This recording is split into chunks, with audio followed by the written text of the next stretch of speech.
boy. So, have you ever felt like you're going to walk into a room and everybody's going to realize, like, wait, why is that person here? Like, you don't actually belong. Oh, yeah, totally. Like you're some kind of imposter, right? Exactly. Like, you're going to be found out, like, big time. And you know what? It's incredibly common, this feeling. It's called imposter syndrome. And today, we're doing a deep dive into it. Which is fascinating, right? Because it really can impact anyone, this feeling. It doesn't matter how successful you are, Mm. how much you've achieved, you can still feel like you're not good enough, like it's all about to fall apart. It's like that little voice in your head saying, like, okay, any minute now, they're going to realize you have no clue what you're doing. Exactly. And that voice, it can be so loud sometimes. But the good news is we can turn down the volume.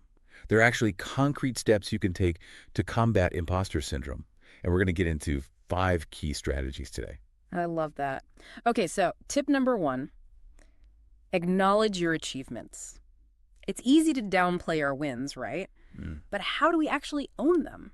Well, it's interesting because we often spend so much time focusing on what we haven't accomplished yet or what we could be doing better Oh, totally. that we kind of forget to look back at how far we've come already. Yeah. So this tip is all about, taking that time to actually acknowledge your accomplishment. And it doesn't have to be like this big, self-congratulatory thing. Yeah, It's more about just recognizing your own successes and giving yourself credit where credit is due.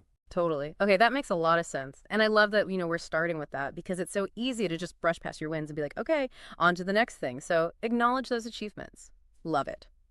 Okay, tip number 2, talk to a mentor. This is huge, right? Having someone you trust to provide guidance and perspective. So how can a mentor help with imposter syndrome specifically?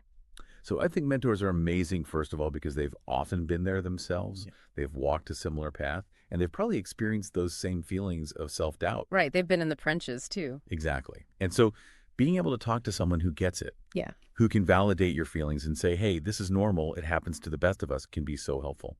And then beyond just that validation, a mentor can also offer really valuable advice and perspective. They can help you reframe those negative thoughts. Yeah, because sometimes you can't see the forest for the trees, right? Like you're so in your own head that you need that outside perspective. Yes, 100%. And sometimes just hearing it from someone else, like someone you respect and admire, can make all the difference. Absolutely. Okay, so we've acknowledged our achievements. We're talking to a mentor, getting that support system in place. Let's talk about tip number 3, challenging negative thoughts. This is where it gets real, right? Yeah, because our brains can be our own worst enemies sometimes. Oh my gosh, tell me about it. Right. Like that inner critic can be brutal.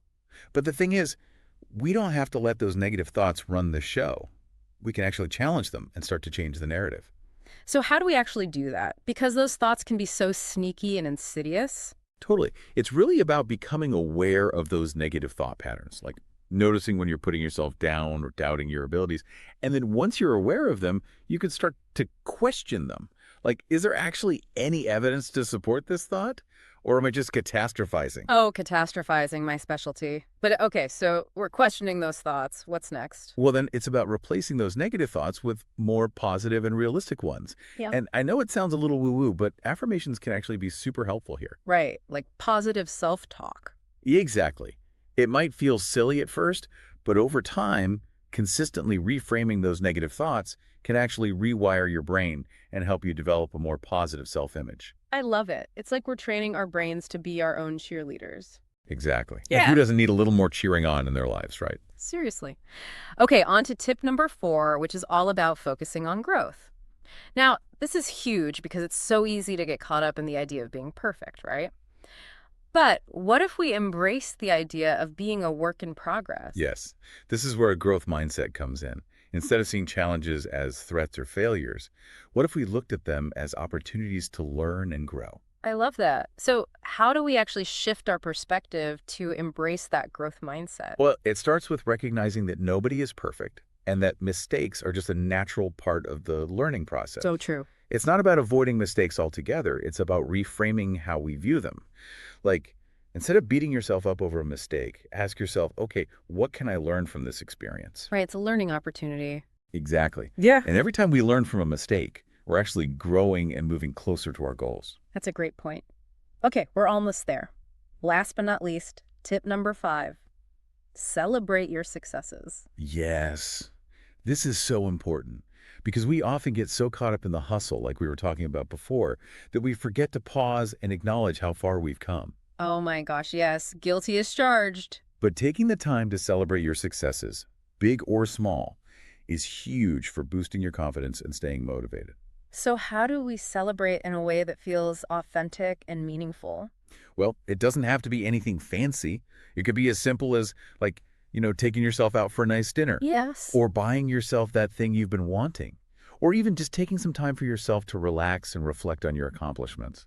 It's about recognizing those wins and actually savoring them. Right, Right. exactly. Because when you celebrate your successes, you're basically reinforcing that positive self-image and reminding yourself that you're capable of achieving great things. I love that. Okay, so to wrap up, let's recap those 5 powerful tips for overcoming imposter syndrome. 1, acknowledge your achievements. Don't downplay those wins. 2, talk to a mentor. Find someone who can offer guidance and support. 3, challenge those negative thoughts. Don't let that inner critic rent space in your head for free. 4, focus on growth. Embrace challenges as opportunities to learn and level up.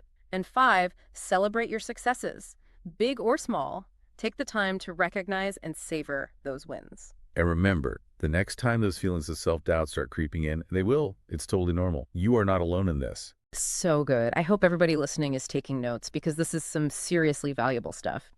We all experience moments of self-doubt, but the key is recognizing those thoughts and having strategies in place to combat them. So the next time you're feeling like an imposter, remember these tips and remember, you've got So you've this. totally got this.